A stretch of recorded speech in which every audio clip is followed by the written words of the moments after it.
I was set up on a blind date with a disabled woman and planned to leave early. What I didn't know, she wasn't just anyone.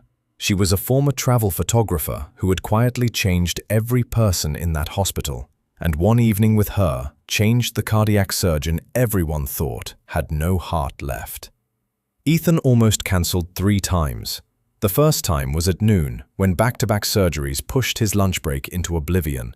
The second was at 4, when a post-op complication kept him scrubbed in for an extra 90 minutes. The third was at 6:15, standing in the hospital corridor with dried coffee on his sleeve and the kind of exhaustion behind his eyes that no amount of sleep ever seemed to fix. He typed the message out. "Sorry, can't make it tonight." His thumb hovered over send. Then his phone rang. Olivia. He answered before he could stop himself. "Don't you dare cancel," his sister said, before he got a single word out.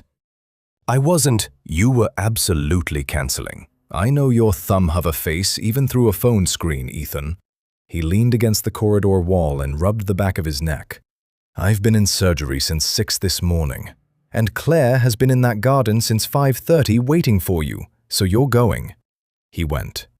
The rooftop healing garden at St. Augustine Medical Center was one of those places that Ethan had walked past 100 times without ever actually entering.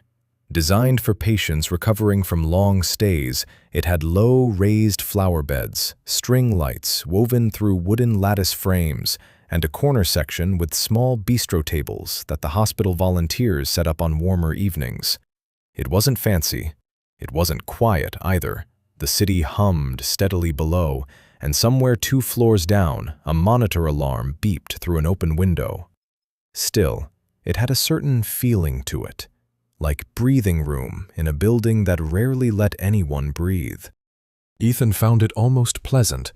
Then he remembered why he was there and felt immediately self-conscious.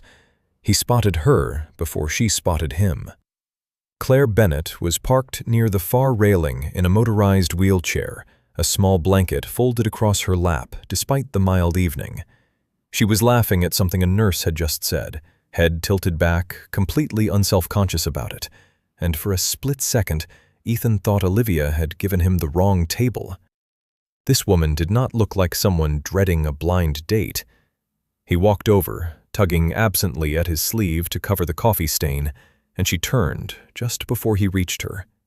Her eyes landed on him, and then, almost immediately, dropped to his coat pocket.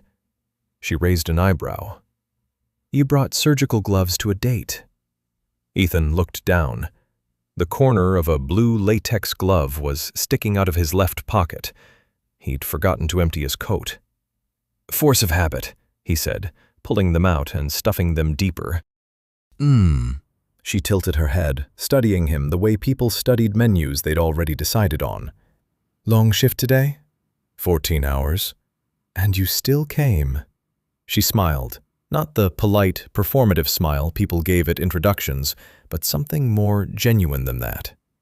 "Olivia said you'd either be 20 minutes late or not come at all. You're only 15 minutes late, so technically you exceeded expectations." He blinked. "She told you about me?" "She told me everything about you. The cardiac surgery, the bad habit of skipping meals, the fact that you haven't taken a proper day off in 4 months. Claire paused. "She also said you're emotionally unavailable, but that you mean well, which I thought was a strange compliment." Ethan pulled out the chair across from her and sat down slowly. "I'm starting to think agreeing to this was a mistake." "Probably," she agreed cheerfully. "But you're already sitting." So, what surprised him most wasn't her confidence, though that was striking. It wasn't the ease with which she moved through conversation, or the way she had absolutely no interest in small talk. What surprised him was that she made the evening feel like her territory. Within the first 40 minutes, 3 nurses stopped by the table, not to check on her, to say hello. A man from the rehabilitation ward brought over a piece of carrot cake he'd been saving because he knew it was her favorite. An elderly patient, shuffling past with a walking frame, paused to tell Claire that the audiobook she'd recommended last week had helped him through 3 sleepless nights. Ethan sat there while Claire introduced him to each person, watching her remember names, ask follow-up questions, notice when someone was having a hard evening without being told. She was running a quiet operation of kindness across this entire rooftop, and she was doing it in the middle of a date she hadn't asked for. At some point, he stopped counting the interruptions and started paying attention instead. She caught him watching her after the elderly man shuffled away. "You're doing the doctor thing," she said. "What doctor thing?" "Observing, cataloging, trying to figure me out like I'm a case file." She rested her chin on one hand. "How's that going for you?" Ethan considered lying, decided against it. "I had a full exit strategy planned for 8:30, he said. "It's now 9:45.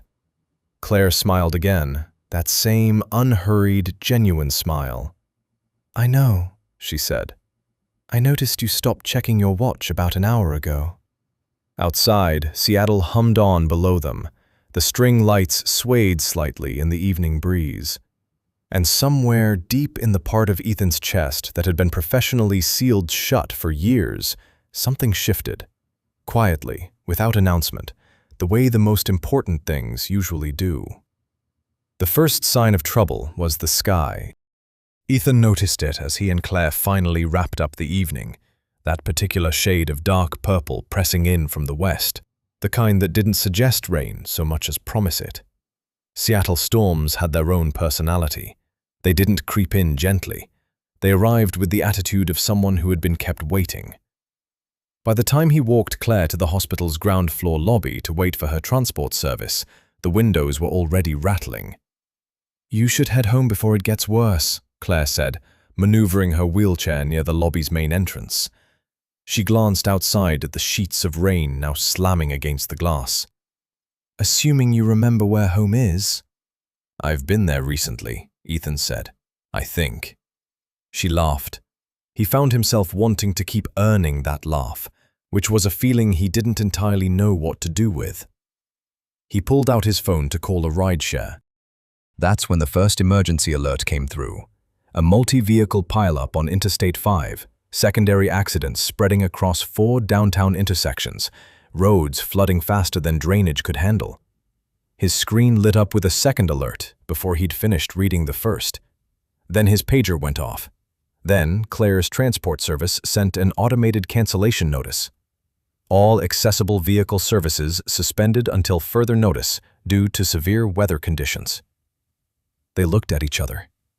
"Go," Claire said simply. "I'll wait it out here." "The lobby isn't Ethan." Her voice was steady, not annoyed, not dramatic. "Go do your job. I'm fine." He went. The next 4 hours dissolved into the particular chaos that major trauma nights produced, controlled on the surface, frantic underneath. The emergency department filled faster than beds could be cleared. Ethan was pulled into a second surgery before his first was fully closed out, working alongside 2 other cardiac specialists while the floors below ran at double capacity. He didn't think about Claire. That wasn't coldness. That was surgery. The operating room had its own gravitational field. Everything outside it ceased to exist until the moment you stepped back through the doors. It was somewhere around 1 a.m., during a brief gap between cases, that Ethan found himself near the surgical wing's observation window, overlooking the main waiting area below. He was getting coffee from the nurse's station. Bad coffee, the kind that had been sitting on the burner since the previous shift. When he happened to look down, he saw her immediately. Claire had positioned herself near the center of the waiting room, away from the walls and corners, in the middle of the foot traffic. Around her, the room was stretched tight with worry. Families sitting rigid in plastic chairs, a mother holding a sleeping toddler across her lap, an older man pressing a cloth to his forehead and staring at the floor. Claire was talking to a young woman, early 20s, red-eyed, gripping her own elbows like she was trying to hold herself together. As Ethan watched, Claire reached across and said something. The young woman's shoulders dropped slightly. Not resolved, not fixed, just fractionally less clenched. Then Claire turned to the older man with the cloth pressed to his head and said something to him, too. He looked up, responded. Within a minute, he was talking instead of staring, which was its own small form of rescue. One of the floor nurses appeared beside Claire's wheelchair and handed her a stack of paper cups and a jug of water.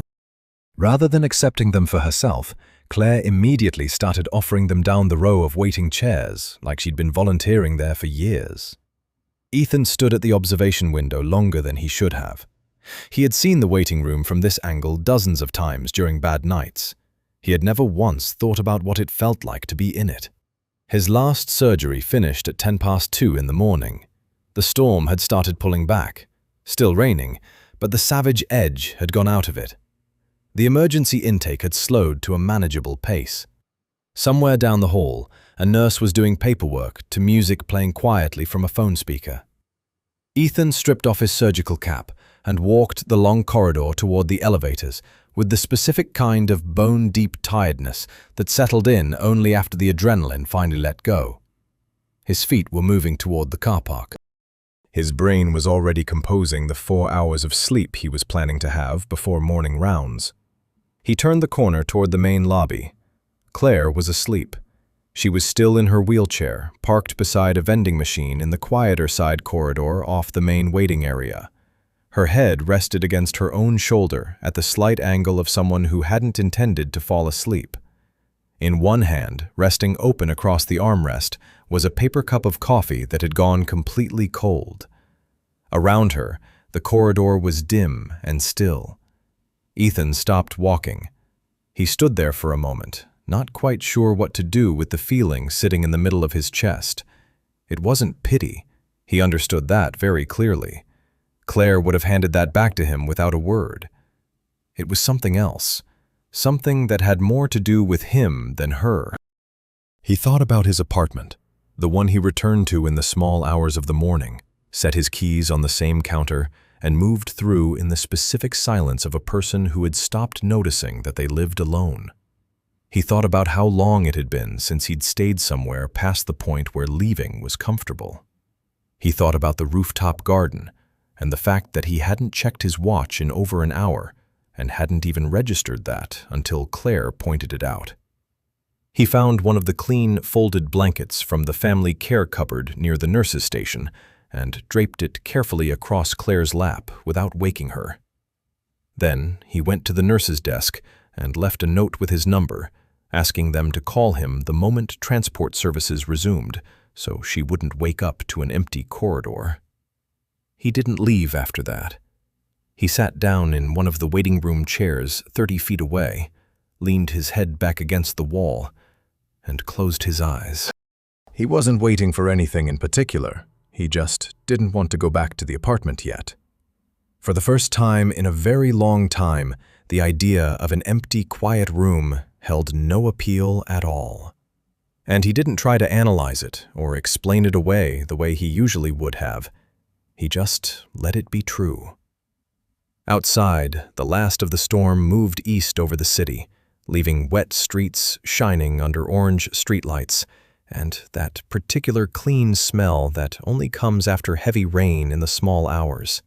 The smell of a city that had survived another hard night and was quietly preparing to begin again. Ethan had not intended to text her.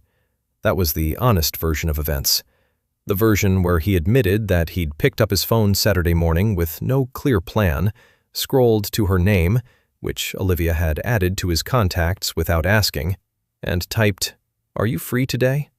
before his more sensible instincts had fully woken up. She replied in 4 minutes. "Depends." "Are you planning to bring the surgical gloves again?" He smiled at his phone in the empty kitchen of his apartment, which was not something he did regularly on Saturday mornings, or any mornings. "No gloves, anywhere you want to go." Her response took slightly longer this time. He imagined her thinking about it, that same unhurried quality she'd had on the rooftop, the way she never rushed toward anything just because someone was waiting. "Seattle Aquarium, accessible parking on the waterfront level. Pick me up at 11. Not a question. He noticed that about her. Claire didn't ask for things she'd already decided on. The aquarium was quieter than he expected for a Saturday.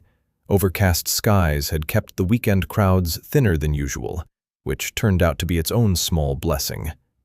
Claire navigated her wheelchair through the entrance with the practiced ease of someone who had long ago mapped every ramp and turning radius, and Ethan fell into step beside her without overthinking it. She was different outside the hospital. Not more relaxed exactly, she'd seemed relaxed everywhere, but lighter somehow. She wore a deep green jacket and had her dark hair pinned back loosely, and she pointed out exhibits with the enthusiasm of someone who genuinely loved the place, rather than someone performing enjoyment for company.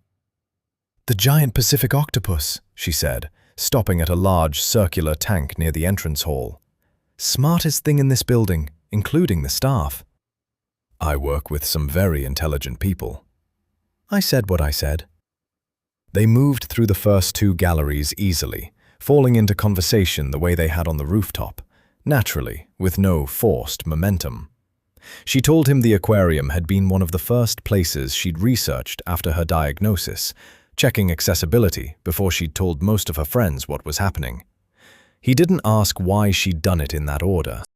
He was starting to understand that Claire processed things privately first and shared only what she'd already made peace with.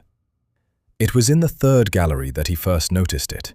A family passed them near the sea otter exhibit. Two parents, a young boy pressed against the glass. The father glanced over at Claire's wheelchair and then, instead of addressing Claire, leaned slightly toward Marcus, her caregiver, who walked a few steps behind them. "Excuse me, does she need more space near the glass?" Marcus opened his mouth. Claire answered first. "I'm fine, thank you." Her voice was pleasant, even warm. "My chair fits easily." The father nodded, slightly flustered, and moved his family along. Claire continued watching the otters. Ethan watched her instead. She hadn't tensed, hadn't sighed. Her expression hadn't shifted at all, and if he hadn't been paying close attention, he would have missed that the moment had happened. He filed it away and said nothing. It happened again 20 minutes later. A member of the aquarium staff approached near the tropical fish corridor, directing questions about accessibility maps toward Marcus, while Claire sat 3 feet away, perfectly capable of hearing and answering every word. And again near the gift shop, where a well-meaning older woman asked Marcus if she needed any help, gesturing at Claire like she was an object requiring supervision. Each time, Claire answered for herself calmly.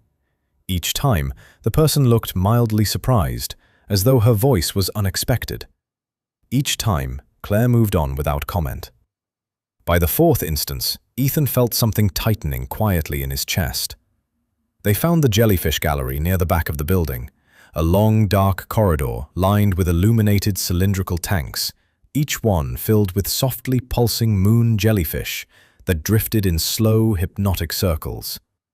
The lighting turned everything blue and silver. Most visitors moved through quickly. Claire stopped. She sat watching them for a long moment without speaking. "You come here for these," Ethan said. It wasn't a question. "Every time." She tilted her head slightly. "They don't go anywhere. They just drift with whatever current finds them, and somehow that's enough. I used to find that sad." She paused. "Now I think I understand it better." He leaned against the wall beside her tank. "Olivia mentioned you were a photographer." "Travel photographer." She said it without flinching, but there was a quality to the words, the way someone says the name of a place they can no longer get back to. "I spent 4 years shooting across Southeast Asia, East Africa, parts of South America. I had assignments lined up through the following year when things started changing." "What kind of things?" "Small things first. My grip weakening, dropping equipment. Then bigger things." She watched a jellyfish drift upward in a slow spiral. "I had a shoot booked in Patagonia. I'd been planning it for 2 years. The light there in autumn is extraordinary. Completely unlike anywhere else. I had to cancel it the week before I left." Ethan said nothing. He'd learned already that filling Claire's silences was the wrong instinct. "I told myself I'd reschedule," She glanced at him sideways. I never did. Because of the progression? Because of fear. She said it plainly, no drama attached to it. The progression gave me a practical reason not to try, which was easier than admitting I was terrified of going and finding out I couldn't do it anymore. She paused. That's the part nobody talks about. It's not just the physical things you lose. It's the version of yourself you'd planned on becoming. The jellyfish moved their slow circles above them, completely indifferent to the weight of the conversation below. Ethan thought about Patagonia Light and cancelled flights, and the specific grief of a future that gets quietly repacked into storage. He thought about his father's funeral 14 years ago, and the way he had walked out of it and directly into the longest work cycle of his life, filling every available hour until feeling things became genuinely impossible. They were different, he and Claire.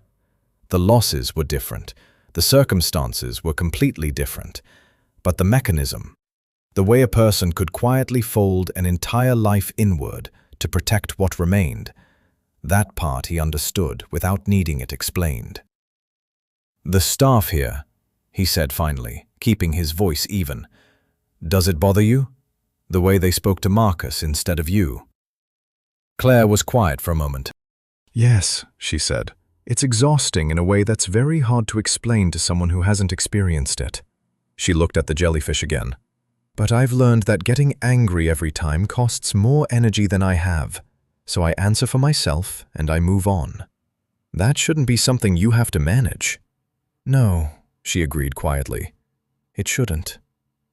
They stood in the blue light of the jellyfish gallery for a few more minutes, not saying anything else. It didn't feel like silence that needed filling. It felt like the kind of quiet two people arrive at when they've said something true to each other and don't want to rush past it. Outside, the overcast sky had softened into something almost silver over the waterfront, and the smell of the Sound drifted in every time the main doors opened, salt and cold air and the particular restlessness of open water. Claire finally turned her wheelchair toward the exit, and Ethan fell into step beside her again. Next time, she said, almost casually, I want to see the tide pools. Ethan noted the next time and said nothing about it, but he was already thinking about when. Monday arrived the way Mondays at St. Augustine always did, without ceremony and slightly ahead of schedule. Ethan was at his desk by 7, working through a stack of specialist referral files that had accumulated over the weekend. It was routine administrative work, the kind that required just enough concentration to keep his hands busy while his brain ran quietly in the background. Coffee going cold beside the keyboard, the usual. He almost missed it entirely. The files were alphabetical, and he was moving through them efficiently, scanning, signing, forwarding, when a name stopped his hand mid-reach. Bennett, Claire A. He sat very still for a moment. It was there in the referral stack because the system had flagged it for a secondary specialist review, routine for complex neuromuscular cases. He should have simply forwarded it to the relevant department and moved on. What he should not have done was open the full file. He opened the full file. He told himself it was professional curiosity. He told himself a lot of things in the next 10 seconds that he didn't entirely believe. The medical summary was detailed. Diagnosis history, progression timelines, current treatment protocols. He read through it with the focused attention he gave every patient file, understanding it clinically first, keeping the personal layer at arm's length, the way medical training taught you to. Her condition was documented clearly, the muscle deterioration mapped across 18 months of assessments, each one showing a steady downward trajectory. Then he reached the section marked Treatment Program Applications. He read it twice. 6 months ago, Claire had applied for a place in an advanced clinical program run out of Hargrove Institute in Boston, a specialist neuromuscular research center that had shown significant results slowing the progression of conditions like Claire's in early trial phases. The application had been thorough, full medical history, supporting letters from 2 of her treating physicians, detailed documentation of her current rate of decline. The hospital had declined to approve funding support. The reason, written in the flat administrative language that made difficult decisions sound like accounting problems. Insurance risk classification, resource allocation priorities, insufficient projected recovery index. Recovery index. Ethan leaned back in his chair slowly and looked at the ceiling. He was familiar with the phrase. Every hospital used some version of it, a system for prioritizing which patients received funding support for expensive treatments based on statistical likelihood of measurable improvement. It was a practical framework born out of real resource limitations. He had never particularly questioned it. He was questioning it now. He read the denial again. Then he looked at the date. Then he thought about Claire in the Jellyfish Gallery talking about Patagonia Light, about the version of herself she'd planned on becoming, about fear being easier than trying. 6 months ago, there had been a door. Someone had closed it with a spreadsheet. He closed the file, put it down, and sat with his hands flat on the desk for a long moment. Then he picked up his jacket and walked down to the administrative wing. Richard Hale had been Street, Augustine's chief administrative officer for 11 years, which was long enough to have developed the particular composure of a man who had absorbed a great deal of other people's frustration and considered it part of the job description. He was not unkind, he was precise, budget-conscious, and had a habit of listening to objections with his fingertips pressed together that made him look perpetually judicial. He listened to Ethan that way now. The Bennett case was reviewed thoroughly, Richard said when Ethan finished. The panel considered all available documentation and decided that her recovery odds weren't worth the funding. Decided that the program costs relative to projected outcomes placed it outside our current allocation parameters. Richard's voice was measured. That's a medical and financial determination that the panel is qualified to make. The Hargrove program showed a 62% efficacy rate in slowing progression in comparable cases. Ethan said, "That's not a marginal result, that's significant. In early trial data, which comes with corresponding uncertainty margins. All trial data has uncertainty margins, that's what trials are." Richard set down his pen. "Ethan, I understand your concern, but this hospital processes hundreds of specialist funding applications every quarter. The panel exists precisely because individual physicians can't review every case without the clinical distance that—" "Clinical distance," Ethan said it quietly, and something in his tone made Richard pause. She was a travel photographer. She had assignments booked across 3 continents. She applied for a program that could meaningfully slow what's happening to her, and was told she didn't score high enough on a recovery index to be worth the investment. He paused. "What exactly is the recovery index measuring, Richard? Because from where I'm standing, it looks like it's measuring how much we expect to get back, not how much we could give." The silence that followed was not comfortable. Richard picked his pen back up. "The decision stands unless new clinical evidence is submitted for secondary review." "Then I'll find new clinical evidence." "Ethan, is there a secondary review process or isn't there?" Richard looked at him for a long moment. "There is a formal appeal structure, yes. It requires a sponsoring physician, updated supporting documentation, and endorsement from at least one external specialist." "Good." Ethan stood. "I'll need the paperwork." He didn't tell Claire. That decision was deliberate, and he was certain about it, or at least he told himself he was. He understood enough about her by now to know that showing up with, "I found your medical file and I'm fighting the hospital on your behalf," would not land the way he intended. Claire had spent years managing the distance between what people wanted to do for her and what she actually needed. The last thing she needed was to feel like a project. But he couldn't unknow what he now knew. He sat in his office that afternoon with the appeal paperwork in front of him and thought about the panel, about Richard's pressed fingertips, about a decision made in a room Claire had never been invited into by people who had reduced her future to a projected outcome score. He thought about something else too, something that sat less comfortably. He was one of the most senior cardiac surgeons in this hospital. He had attended medical conferences with 3 members of that funding panel. He had never once looked at the treatment denial list with anything more than passing awareness that it existed. He had not been indifferent out of cruelty. He had been indifferent because his attention had been fixed entirely inward, on surgeries, on outcomes, on the contained and measurable world inside the operating room, where the problems had clear edges and the solutions were things he could hold in his hands. Claire had not made him feel guilty about that. She hadn't tried to. She didn't even know he was sitting here thinking about it. That somehow made it worse. He pulled the appeal paperwork toward him, uncapped his pen, and started writing. Outside his window, the city moved through an ordinary Monday. Traffic and gray sky, and a ferry cutting its slow line across Elliott Bay. Completely unaware that somewhere, in a small administrative office on the 4th floor, a door that had been closed for 6 months was being quietly forced back open.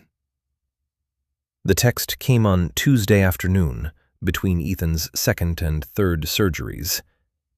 "You've been weird since Monday. What's going on?" He stared at it for a moment in the scrub room, water still running over his hands. Claire had a particular radar for things people weren't saying, and it had apparently been pinging in his direction for 2 days. He'd been careful, or thought he had. Apparently not careful enough. He typed back with one hand while drying the other. "Nothing's going on. Are you free tonight?" 3 minutes passed. That's not an answer. But yes. He hadn't planned the baseball game specifically. He'd had the tickets for 3 weeks, a pair of accessible seating tickets a grateful patient's family had given him as a thank you, which he'd tucked into his desk drawer, fully intending to give away because he genuinely could not remember the last time he'd attended anything that wasn't work-related. He pulled them out, looked at the date, and made a decision. When he called Claire to tell her where they were going, she went quiet for a second. "You're taking me to see the Mariners. Is that a problem?" "Ethan, I've been trying to get accessible game tickets for 2 seasons. The waiting list for the good sections is ridiculous." Another pause. "How do you have these?" "Patient's family." Of course. He could hear her smiling through the phone. A cardiac surgeon gets Mariners tickets as a thank you gift. That tracks. "Do you want them or not?" "I want them," she said immediately. T-Mobile Park on a Tuesday evening had a different energy to weekend games. Looser, more relaxed. The crowd there because they genuinely wanted to be, rather than because it was the thing to do. The accessible seating section was well positioned. Proper sight lines with enough space that Claire's wheelchair fit without awkwardness, without rearranging, without anyone needing to make a production out of accommodating her. She noticed that immediately. "Good seats," she said, settling in and looking out at the field with visible satisfaction. "Patient had good taste. Or a good cardiologist." She glanced at him sideways. "Don't look so pleased with yourself." The game started slowly. First 2 innings low scoring, the kind of careful early play where both teams were feeling each other out.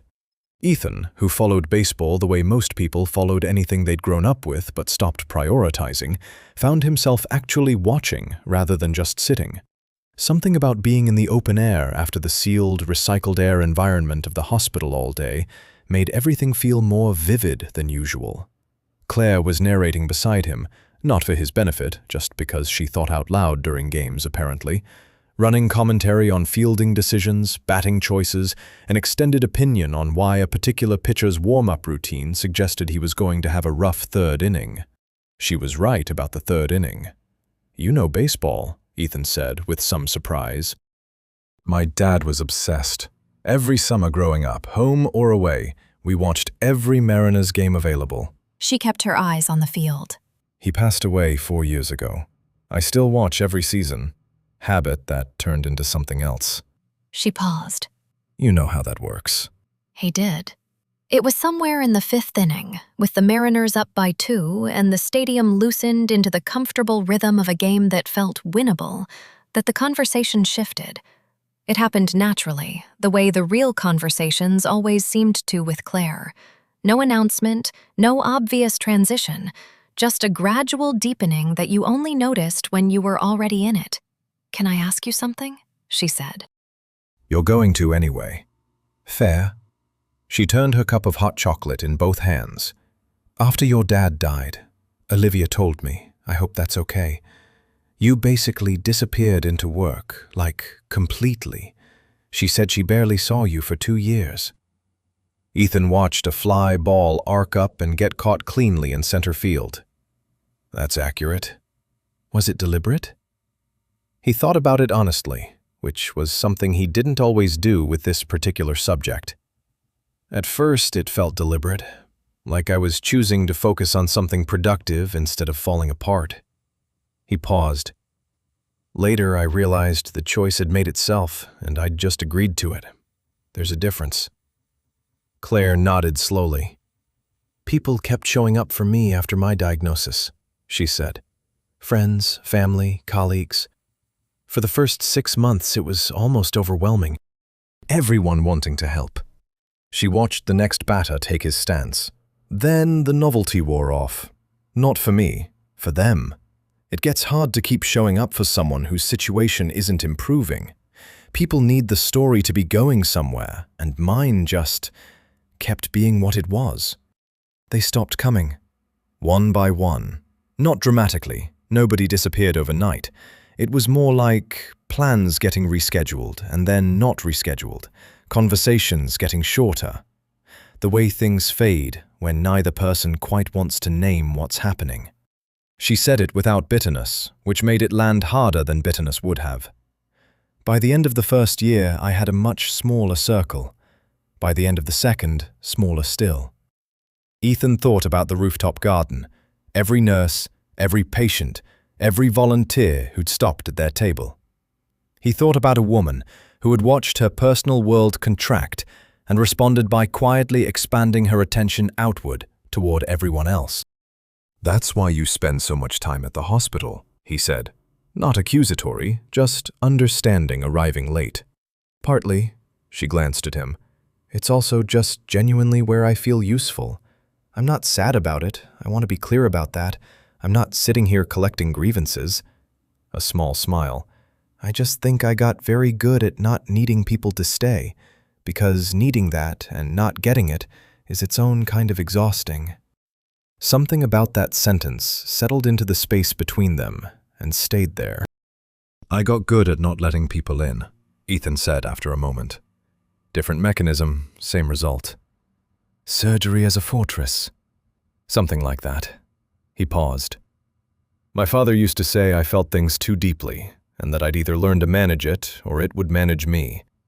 After he died, I managed it by turning the volume all the way down." Claire looked at him. "How's that working out?" "Asking for a friend?" "Asking for me." He considered the question properly, the kind of consideration he usually bypassed entirely. The stadium hummed around them, vendors moving through the rows, the smell of popcorn and cut grass and cool evening air mixing into the specific sensory package of a live game. "Less well, lately," he admitted.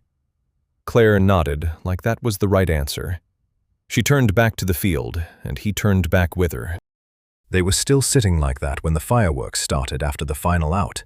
Unexpected, brilliant, bursting above the open roof in long cascading colors that turned every upturned face in the stadium briefly gold. The crowd made the sound crowds make when something beautiful happens without warning. Ethan looked at Claire in the firework light. She was watching the sky with the expression of someone storing the image carefully. The same focused, private attention he imagined she'd once given to a viewfinder in places she could no longer reach. There was something so alive in her face in that moment that it caught him completely off guard. The last of the fireworks faded. The crowd noise settled back into ordinary chatter. Ethan looked away before she turned back, because some things you didn't want to get caught noticing. But the image stayed with him the whole drive home. Claire's face tilted upward, the colors breaking above her, that expression of fierce and careful living. It stayed with him for a long time after that. The call came Thursday morning, just before 8. Ethan was already at the hospital, reviewing pre-surgical notes at the nurse's station, when his phone buzzed. Marcus's name on the screen. He picked up immediately, which told him something about how much his instincts had already shifted in the past 2 weeks. "She's okay," Marcus said first, which was the kind of opening that meant things were not entirely okay. "But she had a difficult session this morning. Her rehabilitation team wants her to rest today. I thought you should know." Ethan asked 2 clinical questions out of habit, then stopped himself on the third. "Is she at the center now?" "They're keeping her another hour for observation. She'll be home by 10. He thanked Marcus, put his phone down, and stared at his pre-surgical notes without reading them for a full minute. He found out the details later, not from Claire, who offered the minimum version of events with the particular economy of someone who had decided how much of a situation they were willing to share. The fuller picture came from her rehabilitation coordinator, who updated the hospital system that afternoon. During the morning session, Claire had been working on fine motor exercises, a standard component of her program designed to maintain hand function as long as possible. Somewhere in the third set, her grip had simply stopped cooperating. Not gradually, not with warning, just a sudden, significant failure of function that her hands had previously managed without difficulty. She dropped the equipment. Her hands had trembled for several minutes afterward, resistant to every effort to settle them. The session was stopped immediately.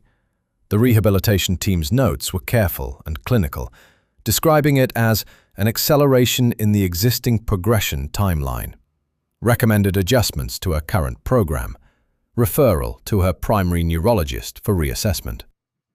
Ethan read the words, acceleration in existing progression, and felt something harden quietly in his chest.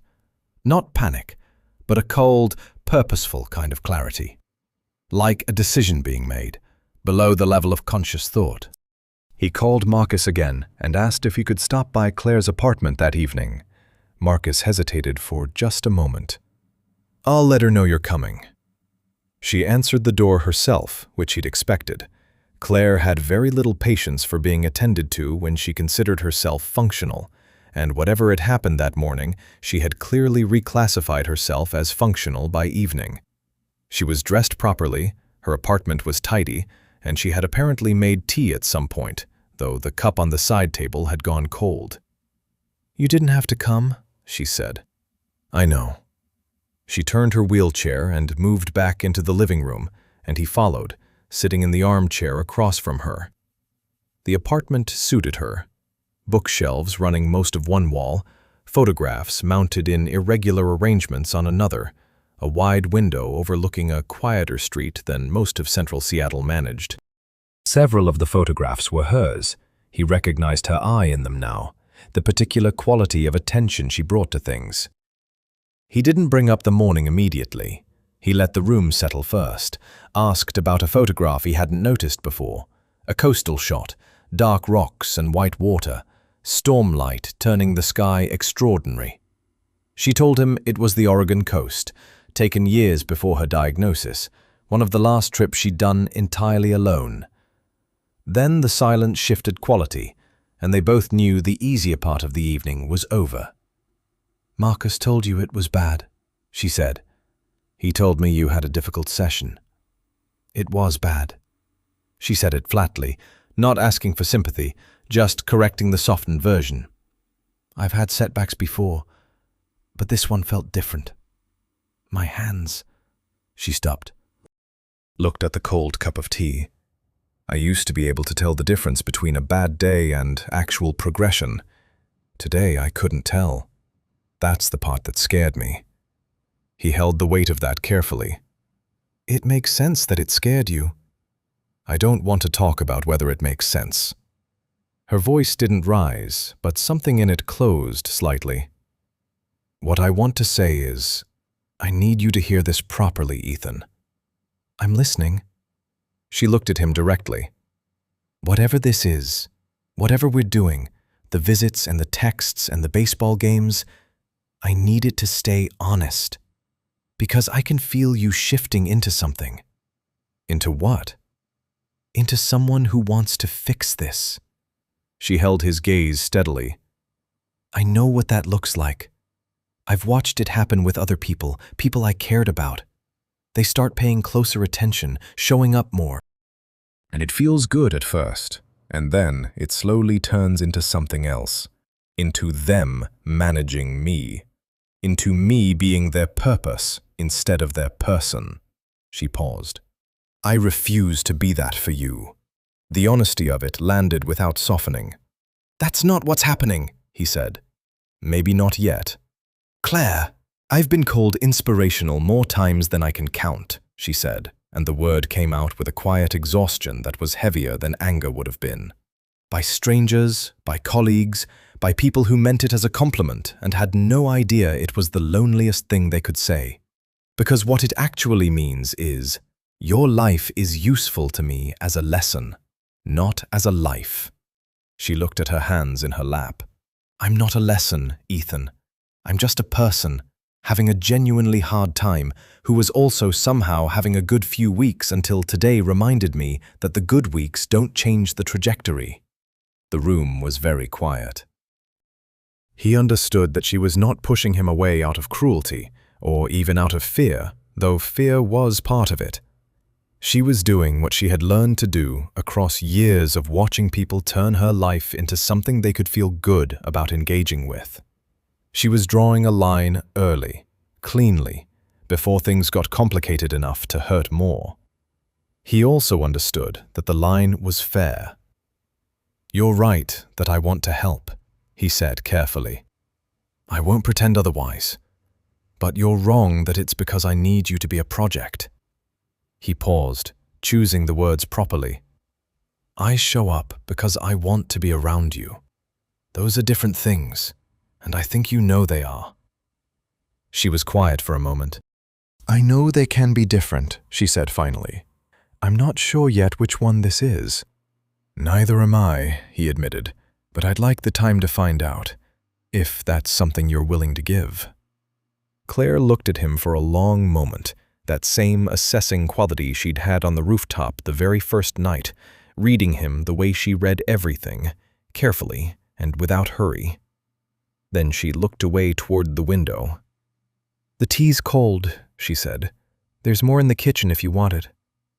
It wasn't a resolution. It wasn't even a full answer, but she hadn't asked him to leave, which he understood by now was its own language. He got up and went to find the kitchen.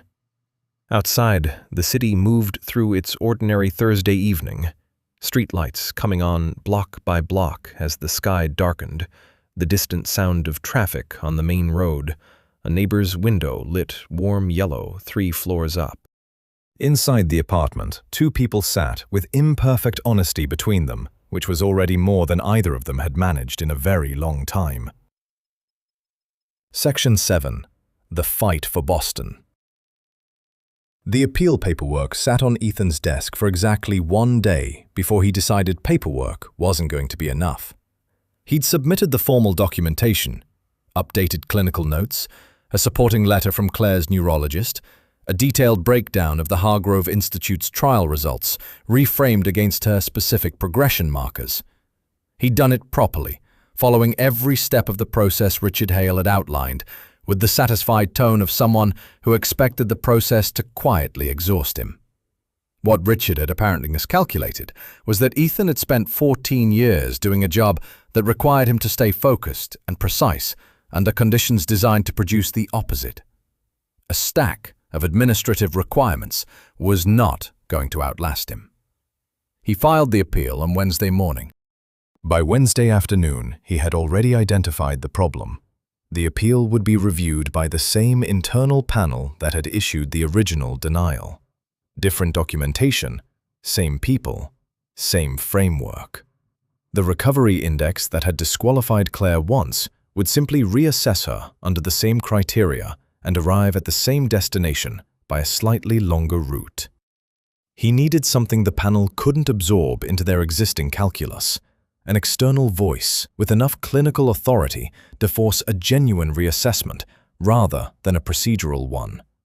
He needed someone from Hargrove itself. The Boston Medical Research Conference was not something Ethan had originally planned to attend. It was a 4-day event running across the following week, and he had looked at the schedule in January and decided his caseload didn't allow for it. He went back to that schedule now, found the session listings for the second day, and there it was. A panel discussion on emerging neuromuscular treatment protocols featuring Dr. Anita Mehta, lead researcher on the Hargrove Institute's clinical program. He booked a flight that evening.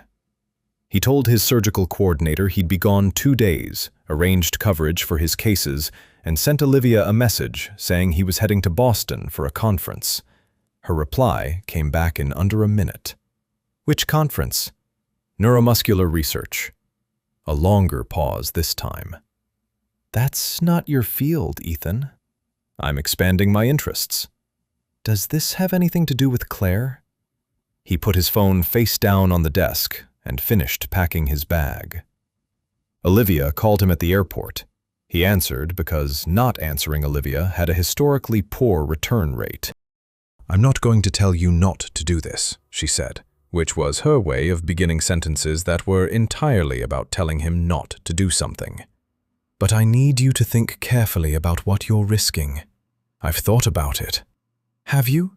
Because going to Boston to personally lobby a researcher for a patient case, a patient you're personally involved with, that's not standard practice, Ethan. If Richard Hale decides to frame this as a physician overstepping professional boundaries because of a personal attachment, he has a case. Claire isn't my patient. She was in your hospital system when you accessed her file. He was quiet for a moment. I know. I'm not saying your reasons are wrong, Olivia said, her voice softening slightly. I know they're not wrong.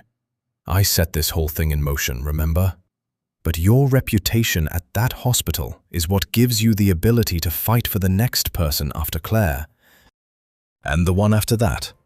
If you burn it on one appeal, then I burn it, he said. Silence on the line. You've changed in 3 weeks, Olivia said finally. Not an accusation, more like something she was noting carefully for her own records. Maybe I just stopped being numb, he said. I'm not sure that's a bad thing. He heard her exhale slowly. Call me when you land. He found Dr. Anita Mehta on the second morning of the conference, during the break between the first and second panel sessions. She was exactly as he'd expected from her published work.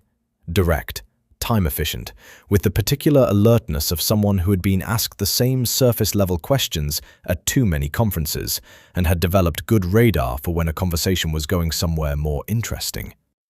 Ethan had prepared for 5 minutes of her time. He got 23. He didn't lead with Claire's case.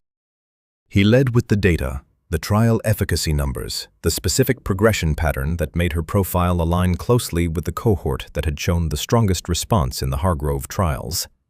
He talked about the hospital's funding denial framework and the way the recovery index systematically disadvantaged patients with progressive conditions by measuring endpoint outcomes rather than quality-of-life trajectory. Dr. Mehta listened without interrupting, which was a good sign. When he finished, she was quiet for a moment, turning her conference lanyard over in her hands. You're a cardiac surgeon, she said. Yes. You came to a neuromuscular conference to make this argument. Yes. She studied him for a moment. The case you're describing, the progression timeline, the hand function decline, the original application date, I think I remember it. We flagged several cases last year where institutional funding denials were blocking candidates who met our clinical criteria. She paused. We've been building a charitable grant structure for exactly this situation. It isn't fully operational yet, but we have one allocation approved for the current intake. Ethan kept his expression level with some effort. What would the application process involve? He asked. He flew back to Seattle on Friday evening with a contact, a process, and a specific list of documentation requirements that he immediately forwarded to Claire's neurologist from the airport gate. He still hadn't told Claire. The closer he got to having something real to offer, the more carefully he was thinking about how to present it. Not as a rescue, not as something she should feel grateful for. Just as information, a door that existed, that she could choose to walk through or not, entirely on her own terms. But the city had a way of moving information faster than people intended. He didn't know that Claire already knew something was happening. Marcus had mentioned, carefully and without detail, that Ethan had been making inquiries. A nurse at the hospital had told a colleague who had told someone in the rehabilitation department that Dr. Carter had been asking pointed questions about treatment funding processes. Small pieces, nothing complete. Claire had assembled them quietly, the way she assembled most things. She hadn't called him about it. Instead, that same Friday evening, she opened her laptop and ran her weekly live stream support group, a community she'd built over the past year for people living with progressive disabilities, people in various stages of coming to terms with lives that kept changing underneath them. She talked that evening about the particular difficulty of allowing hope back in after you had carefully learned to manage without it, about how hope and disappointment were packaged together, and how the risk of one always meant accepting the possibility of the other. About how sometimes the bravest thing wasn't pushing forward, it was letting someone else push for a while, and trusting that needing that didn't make you less.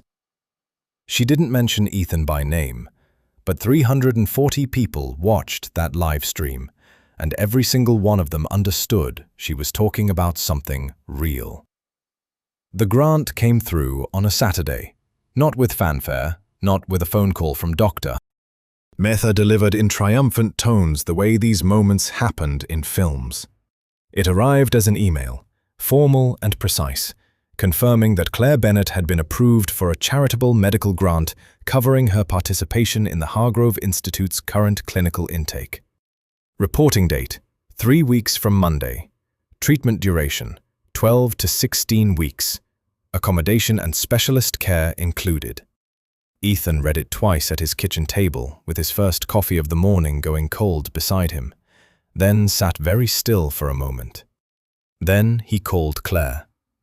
She picked up on the second ring, which meant she was already awake.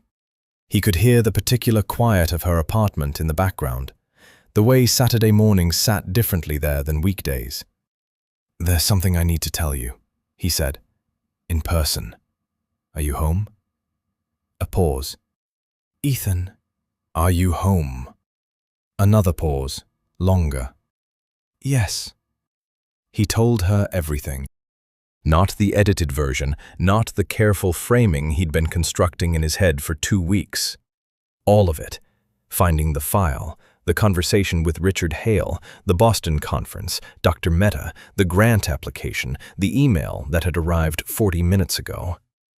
He watched her face move through several things while he talked. Surprise first, then something more complicated. Not quite anger, not quite overwhelm, but something that sat between the two and had elements of both. When he finished, the room was very quiet. "You went to Boston," she said. "Yes." "Without telling me?" "Yes." She looked at her hands in her lap for a moment. When she looked back up, her expression had settled into something more considered. "Why didn't you tell me what you were doing?" "Because I didn't want you carrying the weight of it while it was still uncertain," he said. "And because I knew if I told you before I had something real, you'd tell me to stop. And I wasn't going to stop." "That's quite a decision to make on someone else's behalf." "I know." He held her gaze. "I'm not asking you to be grateful for it. I'm telling you it happened, and that the result is a door that is now open, and what you do with that is completely yours." Claire was quiet for a long moment. Outside her window, a Saturday morning was assembling itself with unhurried calm. The sound of someone's radio 2 floors down, A delivery vehicle on the street below, light coming in at the particular low angle of late autumn. "I'm not angry," she said finally. "I want to be. It would be tidier." She looked at him.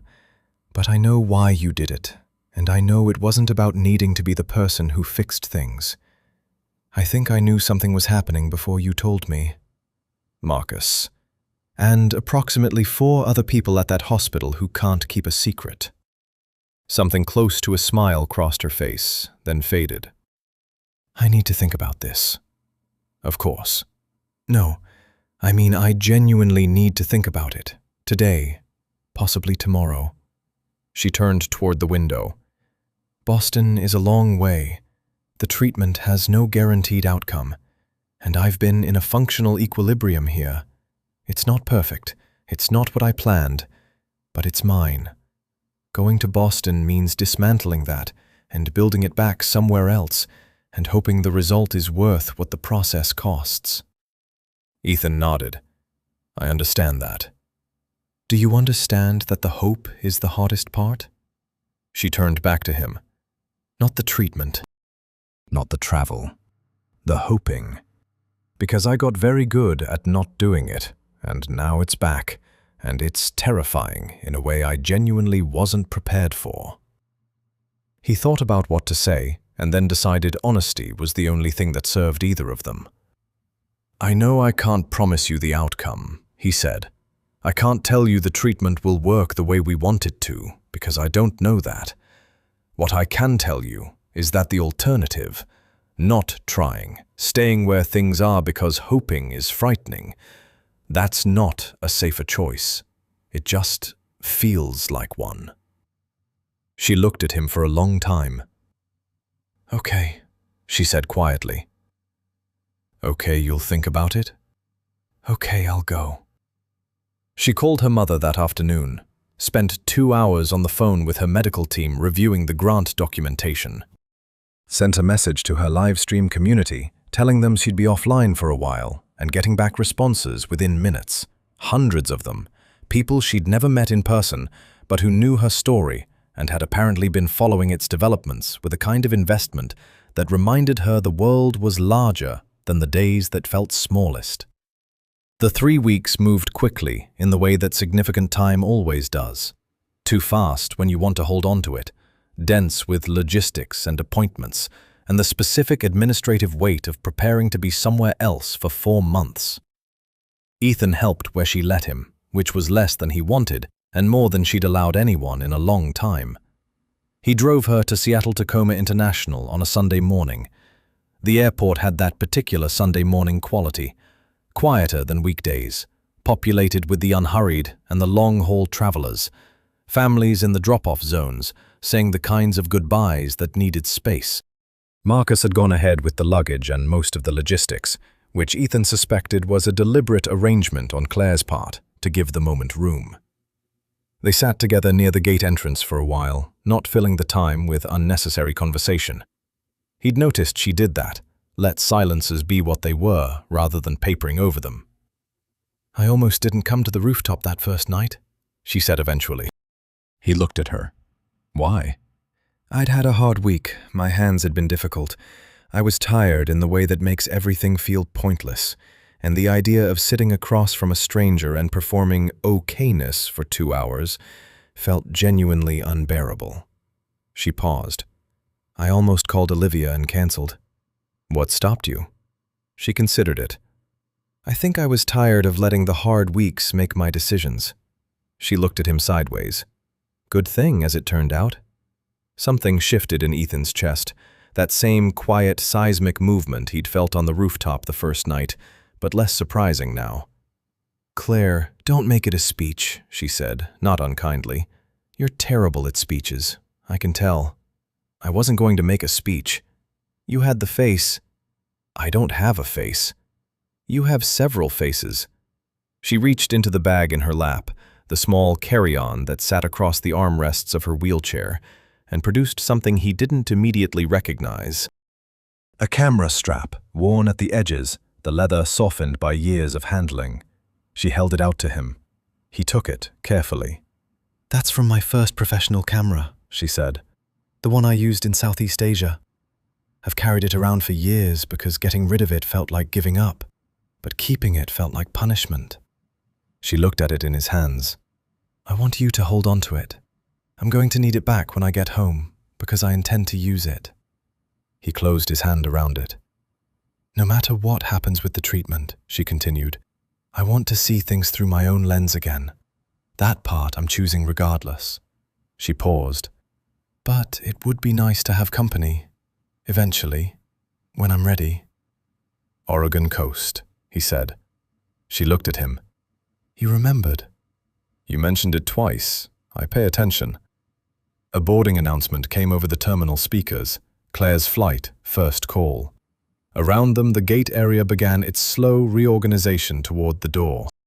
She looked at him for a moment, with that particular quality she'd had from the very beginning, reading him carefully, without hurry, not asking him to be more or less than he was. Don't bury yourself in the hospital while I'm gone, she said. I'll try. Ethan. I won't, he said. I promise. She held his gaze for one more moment.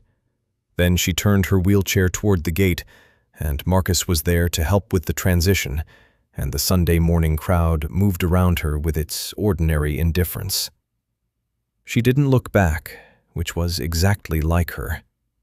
But she raised one hand briefly as she rounded the corner, a small, unhurried wave directed at no one in particular who happened to be watching. He stood there holding a worn camera strap until she was gone. Then he drove back to the city through quiet Sunday streets, past the waterfront and the market and the ferry terminal, all the ordinary bones of Seattle carrying on their ordinary business, entirely unaware that something in Ethan Carter's carefully constructed interior architecture had shifted permanently and was not going back. 6 months is a strange length of time, long enough that the city changes around you in small ways you only notice when you stop moving. A new coffee place where the empty lot used to be, a tree on the waterfront that lost a major branch in a winter storm and grew back differently. Short enough that the important things stay mostly where you left them, waiting with more patience than you gave them credit for. Ethan had kept his promise. Not perfectly. There were weeks in January and February where the hospital pulled him back to the kind of hours that left no room for anything else, and he recognized the old gravitational pull of it. The way overwork had always felt productive from the inside, even when it was simply avoidance wearing a different coat. But he caught it each time, put his phone down at a reasonable hour, called Olivia for dinner twice a month, started running along the waterfront on Sunday mornings, something he hadn't done since before his father died. He kept the camera strap on his desk, not as a reminder, or not only as a reminder. It had become something else over the months, a presence, a quiet insistence that the world extended beyond the operating room walls, and that he had agreed, in front of a Sunday morning departure gate, to remember that. Claire texted from Boston with reliable irregularity, sometimes twice in one day, sometimes not for a week. The messages were never performative updates, never the breezy, everything's great dispatches people sent when they wanted to be reassuring. They were honest in the specific way Claire was honest about everything. Hard week. The treatment protocol is not gentle, but the team here is extraordinary. Managed to wheel myself to a farmer's market 2 blocks from the facility yesterday. Bought a completely unnecessary amount of cheese. No regrets. I've been thinking about the jellyfish, how they don't fight the current. I think I'm learning that. My hands are better today than they were last month. That's not nothing. He replied to all of them, kept his responses in the same register. Honest, present, not overdressed with reassurance. He told her about cases that interested him, told her when Olivia's cat knocked an entire shelf of books onto the kitchen floor at 3 in the morning, and how he'd heard about it in more detail than he required. Told her about the waterfront runs, the way the light came off the sound on clear mornings, things he hadn't bothered to notice in years and was only now catching up on. In March, she sent him a photograph. Just one, no caption initially, a shot taken through a window, Boston rooftops in late afternoon light, the kind of composition that had an instinctive quality to it, the eye finding geometry in ordinary things. He looked at it for a long time before she followed it with a second message. First one in 2.5 years. Camera borrowed from one of the occupational therapists here. Don't say anything sentimental. He sent back, "It's a good photograph." 3 dots appeared, disappeared, then, "I know." The charity event had been Olivia's idea, which meant it had happened through a combination of cheerful persistence and selective ignoring of anyone who suggested it was too soon or too complicated. The Street. Augustine Adaptive Medical Program, a new initiative that had grown directly from the noise Ethan had made about Claire's case and the subsequent policy review that Richard Hale had agreed to with the diplomatic grace of someone who had recognized which way the wind was blowing, needed a proper launch. Olivia had decided the rooftop garden was the obvious location. She had also decided, without consulting anyone who might have told her no, that the timing should coincide with Claire's return. Ethan found out about that second detail 4 days before the event, when Olivia mentioned it with the air of someone revealing a long-planned surprise that was also entirely not up for discussion. "You're impossible," he said. "You're welcome," she said.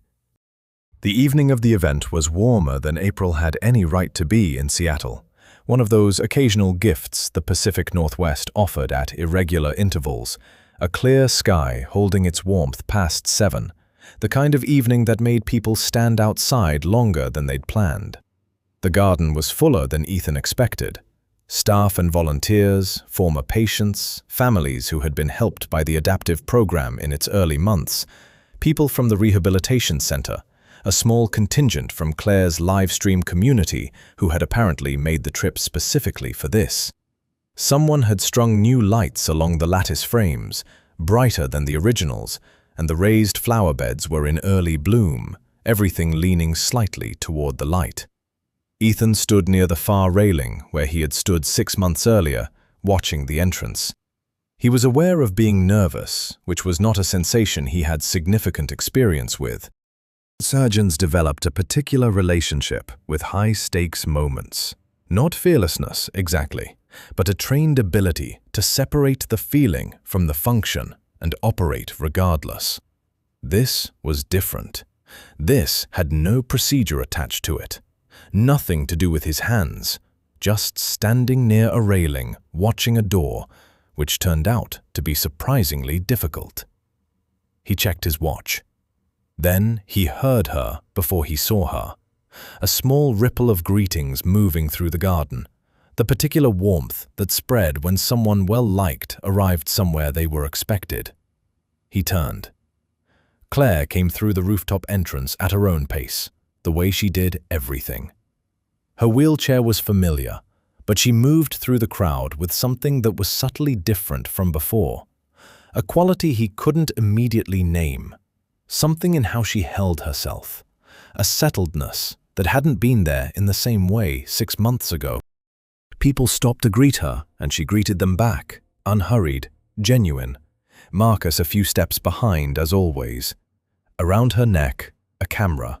Not borrowed, her own. New, he thought. Or perhaps retrieved from storage and returned to service. It rested against her jacket with the ease of something that belonged there. He watched her scan the garden. When she found him, she stopped. For a moment, they simply looked at each other across the evening crowd, the string lights swaying gently overhead and the city humming its permanent note below them. And there was, in that moment, a quality that needed no translation, the specific recognition of 2 people who had last seen each other at a departure gate and had kept faith with something unspoken across a long distance and were now standing in the same place again. She crossed the garden toward him, stopped a few feet away. He looked at her. She looked at him. Neither of them reached for anything elaborate. "You look different," he said. Better or worse? Better, he said, simply, without qualification. She considered him the same way she had on the very first evening, reading him carefully, without hurry. Whatever she found appeared to satisfy her. "Your desk," she said. "The camera strap." He reached into his jacket pocket, held it out. She took it, and in one practiced motion, looped it around her neck beside the new camera, and it sat there, like it had been waiting to come back. She looked down at it for a moment, then back up at him. "I've been researching the Oregon coast," she said. "The light is best in early June. There's a stretch between Cannon Beach and Manzanita that doesn't get much foot traffic, good accessibility on the lower trails, and the tide pool formations are extraordinary." She paused. "I'd need a driver." "I'm free in June." "You said that very quickly." "I've been free in June since approximately October," he said. Something shifted in her expression. That same warm, unhurried smile from the rooftop the first night. The one he'd spent the rest of that evening trying to earn a second time, without admitting to himself that was what he was doing. "The tide pools are best at low tide," she said. "We'd need to leave early." "I can manage early." "And you'd have to carry the equipment bags. My hands are better, but I'm not asking them to do everything at once." "I can manage that too." She looked at him for one more moment, the garden full and warm around them, the lights swaying in the April evening, the city spread out below with all its ordinary permanence. "Okay then," she said quietly. She raised her camera and turned it toward the lights above, and he watched her find the frame, that focused, private attention, the fierce and careful living, back where it had always belonged. The shutter clicked once, and in the small, unhurried way that the best things always begin, the next chapter started.